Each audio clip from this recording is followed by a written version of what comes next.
સુરક્ષા એજન્સીઓ આ પ્રકારની ઘટના ના રોકી શક્યા એ પણ આપણું ફેલિયર કહેવાય.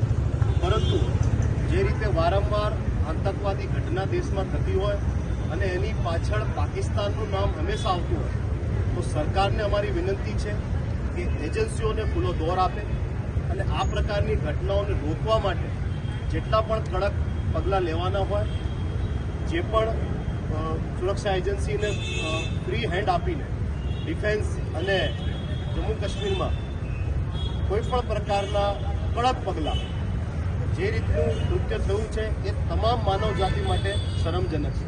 140 કરોડની જનતા દેશની બધાની આંખો નમ છે અને ખૂબ જ આમાં કંઈ શબ્દો ના મળે તમને કઈ રીતે આમાં વખોડવું. આજે આખા દેશમાં શ્રદ્ધાંજલિ લોકો આપી રહ્યા છે જે શહીદો છે અને જે મૃતક પરિવાર છે એમને અમે એમની સાથે છીએ. અમારું આખું સંગઠન, અમારા કાર્યકરો, તમામ લોકો એમની સાથે ઊભા છીએ. આમાં કોઈ રાજકીય વાત ના હોય, કોઈ પક્ષની વાત ના હોય. ભારતના નાગરિકોને આ રીતે